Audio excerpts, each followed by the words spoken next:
Asia cup ఫైనల్లో భారత్ గెలిచింది. ఈ విషయాన్ని ఆల్రెడీ నిన్న వీడియోలో ఎక్స్ప్లెయిన్ చేశా.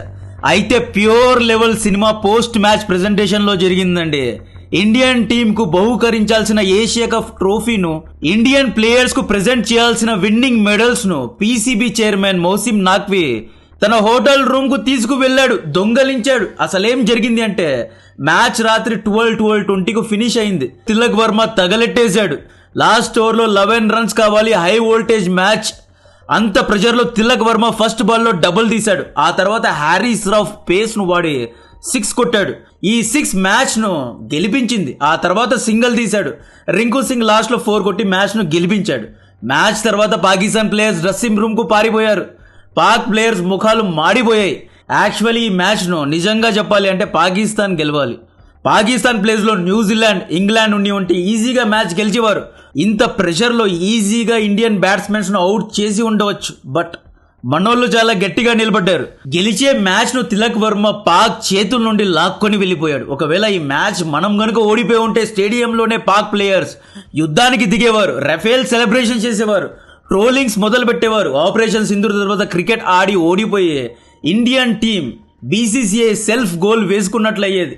మ్యాచ్ విక్టరీ తర్వాత సూర్యకుమార్ యాదవ్ వైఫ్, గంభీర్ ఫ్యామిలీ అందరూ గ్రౌండ్ లో వచ్చేశారు. ప్రెజెంటేషన్ ఇక జరుగుతుంది అనుకున్నారు. యాక్చువల్లీ ఫైనల్ మ్యాచెస్ లో ప్రెజెంటేషన్ ఈవెంట్ మొత్తం రెడీగా ఉంటుంది. మ్యాచ్ ఫినిష్ అయిన వెంటనే వితిన్ 10 minutes లో మొత్తం సెటప్ పెట్టేస్తారు. ఇండియన్ టీం గ్రౌండ్ లో ఉన్నారు. ఈ ఏషియా కప్ ను నిర్వహించిన ఏషియన్ క్రికెట్ బోర్డు కు చైర్మన్ అయిన, పాకిస్తాన్ క్రికెట్ బోర్డు కు చైర్మన్ అయిన మౌసిమ్ నాఖ్వీ కావాలనే పోస్ట్ మ్యాచ్ ప్రెజెంటేషన్ ను డిలే చేశాడు. First Pak players dressing room కు వెళ్లిపోయారు అని చెప్పి లేట్ అయింది. ఆ తర్వాత ట్రోఫీను నాఖ్వీ చేతుల మీదుగా మేము తీసుకోమని చెప్పి ఇండియన్ టీం స్టాండ్ తీసుకుంది. ఎందుకు మౌసిమ్ నాఖ్వీ చేతి నుండి తీసుకోలేదు?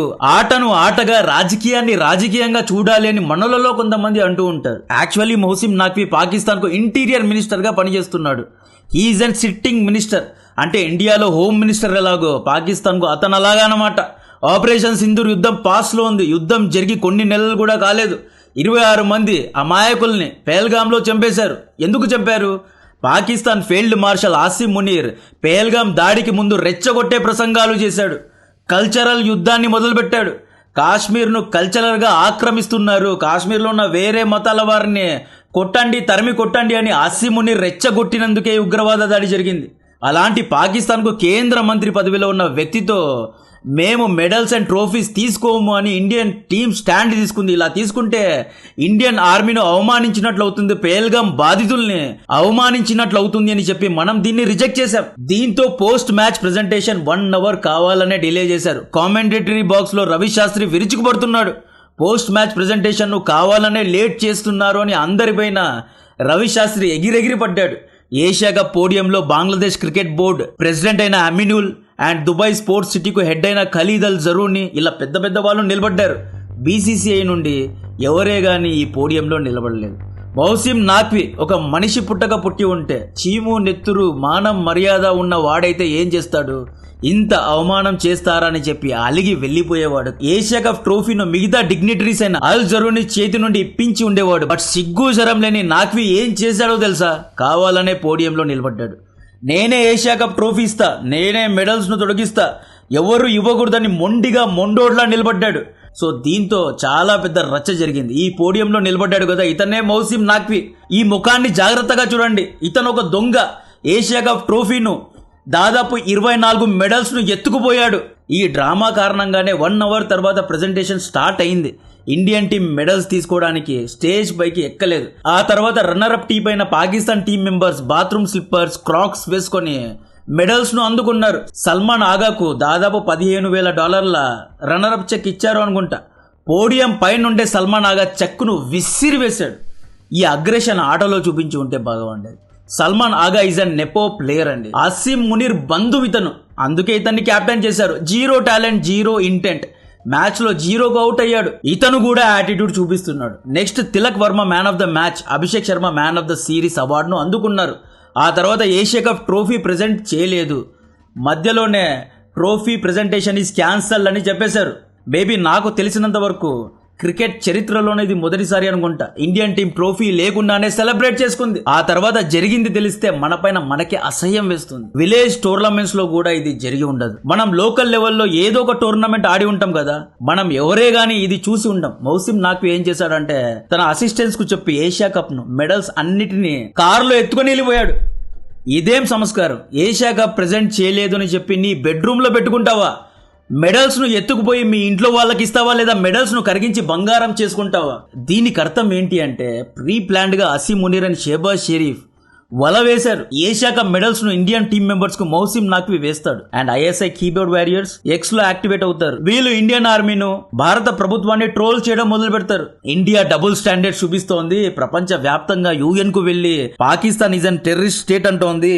పాకిస్తాన్ ఉగ్రవాద దాడి చేసింది అని పాకిస్తాన్ ను బ్యాడ్ చేస్తూనే ఇంకొక పక్క పాకిస్తాన్ యొక్క ఇంటీరియర్ మినిస్టర్ ద్వారా మెడల్స్ ను తొలగించుకుంటున్నారు, కప్ ను తీసుకుంటున్నారు అని చెప్పి ఇంటర్నేషనల్ లెవెల్లో భారత్ యొక్క పరువు తీయాలి అని ప్లాన్ చేశాడు మౌసిమ్ నాక్వి. బీసీసీఐ చైర్మన్ సైకియా రంగంలో దిగి మౌసిమ్ నాక్వి ఒక దొంగ ట్రోఫీను తన హోటల్ కు ఎత్తుకుపోయాడు. We will complaint this on International Cricket Council. November లో ఐసీసీ మీటింగ్ లో దీని గురించి గట్టిగా మాట్లాడతామని బీసీసీఐ చెప్తోంది. అంతర్జాతీయ కోర్టులో కేసు వేసి దుబాయ్ జైల్లో పెట్టాల్సిన వ్యక్తి మౌసిమ్ నాక్వి. is supposed to hand over the trophy to us. It is not possible for us. It is not ethically as well as morally possible for us. And if you think from the point of patriotism also, we cannot accept a trophy from a person who represents a country, but that country is waging a war against our country. So we have refused to take the trophy, but that does not mean that that gentleman will take the trophy and the medals which is to be given to our country to his own hotel room. So that is totally unexpected, and we hope that his good sense will prevail and he will send back the trophy to the country, that means to India, as soon as possible. That will restore some semblance of morality. At least we are expecting that from him. And in any case, BCCI as well as we are going to lodge a very strong protest against the behavior of the gentleman in today's prize distribution ceremony. Thank you.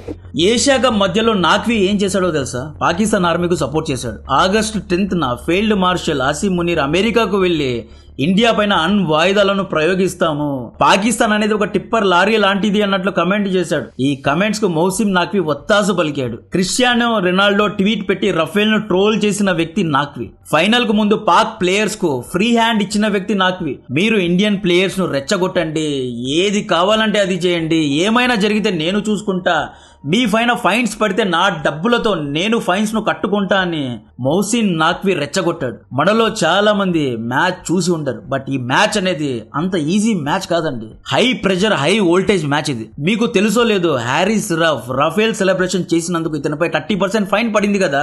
ఈ fine ను నాక్వి తన జేబు నుండి కట్టాడు. Asian cricket council కు chairman గా ఉన్న నువ్వు, ఏషియా కప్ ను నిర్వహించే నువ్వు రాజకీయం చేయడంలో తప్పు లేదు, గానీ ఉగ్రవాదులకు సపోర్ట్ చేసే ఒక వ్యక్తి నుండి ట్రోఫీ తీసుకోము అని చెప్పడంలో కూడా ఎటువంటి తప్పు లేదు. ఈ విక్టరీ తర్వాత పీఎం మోడీ గారు ఆపరేషన్ సింధూర్ ఆన్ ఫీల్డ్ లో మనం యుద్ధ భూమిలో యుద్ధాన్ని గెలిచాము, ఇప్పుడు క్రికెట్ మైదానంలో కూడా యుద్ధాన్ని గెలిచాము, కంగ్రాచులేషన్స్ టీమ్ ఇండియా అని ట్వీట్ పెట్టాడు. ఈ ట్వీట్ ను రీట్వీట్ చేస్తూ మౌసిమ్ నాక్వి రెస్పాండ్ అవుతూ సింధూర్ యుద్ధంలో అవమానకరంగా ఇండియన్ ఆర్మీ ఓడిపోయింది, చరిత్రను తిరిగి రాయలేరు అని చెప్పి దుబాయ్ హోటల్ నుండే ట్వీట్ పెడుతున్నాడు. నూర్ ఖాన్ ఎయిర్ బేస్ లో బ్రహ్మోస్ దిగినప్పుడు పైల్స్ ఆపరేషన్ చేసుకున్న షెహబాజ్ షరీఫ్, స్విమ్మింగ్ పూల్ చేస్తున్న షెహబాజ్ షరీఫ్ అసీం మునీర్ కు కాల్ చేసి ఆస్మానీ బిజిలీ పడింది అని కంప్లైంట్ ఇవ్వడం విజయమా? ఇండియన్ మిసైల్స్ అండ్ డ్రోన్స్ కు భయపడి అసీం మునీర్ బంకర్స్ లో దాక్కోవడం విజయమా? కిరాణా హిల్స్ లో బ్రహ్మోస్ దిగినప్పుడు న్యూక్లియర్ లీక్స్ అవ్వడం, సర్గోదా ఎయిర్ బేస్ లో మిట్ట మధ్యాహ్నమే ఇండియన్ డ్రోన్స్ తాండవం చేయడం కూడా ఒక విజయమేనా? యుద్ధ భూమిలో మైదానంలో ఎక్కడైనా వీళ్ళు మనల్ని ఓడించలేరు. 14 ఎయిర్ బేసెస్ తగలడిపోవడం ఒక విజయమేనా? ఫైనల్ మ్యాచ్ లో ఇంకొక హైలైట్ సీన్ ఏంటి అంటే బుమ్రా క్లీన్ బౌల్డ్ చేసి బ్రహ్మోస్ సెలబ్రేషన్ చేశాడు. హారిస్ రౌఫ్ ను ట్రోల్ చేయడం వైరల్ అవుతోంది. పూంచ్ లో ఉన్న ఇండియన్ ఆర్మీ విక్టరీని ఎలా సెలబ్రేట్ చేసుకుంటున్నారో చూడవచ్చు. ఆపరేషన్ సింధూర్ లో ఇండియన్ ఆర్మీ లేట్ గా రెస్పాండ్ అయిందని చెప్పి విజయాన్ని ప్రకటించేశారు పాకిస్తాన్ ఆర్మీ. సేమ్ అలాగే ఇండియన్ టీం ట్రోఫీ తీసుకోలేదని చెప్పి తమకు తామే విజయాన్ని ప్రకటించి ట్రోఫీను ఎత్తుకుపోయారు. సూర్యకుమార్ యాదవ్ తన ఏషియా కప్ మ్యాచ్ ఫీను తన యొక్క లాభం మొత్తాన్ని ఇండియన్ ఆర్మీకి డొనేట్ చేసేశాడు. Actually Pakistan cricket board shake hand ఇవ్వలేదు, ఇతని పైన 4th డిగ్రీలో పెనాల్టీ వేయండి అని సూర్యకుమార్ ను టార్గెట్ చేసింది. అయినా కూడా సూర్యకుమార్ యాదవ్ చాలా చాలా గట్టిగా నిలబడ్డాడు. అన్ఫార్చునేట్లీ ఈ టోర్నమెంట్ మొత్తంలో సూర్య బ్యాట్ కనెక్ట్ అవ్వలేదు, అయితే మంచి క్యాప్టెన్సీని చూపించాడు. ఈ మ్యాచ్ లో 5 బౌలర్స్ తోనే రొటేట్ చేసి 146 కు పాకిస్తాన్ ను ఆల్అౌట్ చేశాడు. ఒక పాయింట్ ఆఫ్ టైమ్ లో 80కే 1 వికెట్ ఉండేది. పాకిస్తాన్ కేవలం 33 రన్స్ లో 8 వికెట్స్ ను కోల్పోయింది. దీని గురించి మరిన్ని డీటెయిల్స్ ఇస్తూనే ఉంటా. కంటెంట్ నచ్చితే వీడియోను లైక్ చేయండి, ఛానల్ సబ్స్క్రైబ్ చేసి అందరికీ షేర్ చేయండి. జై హింద్.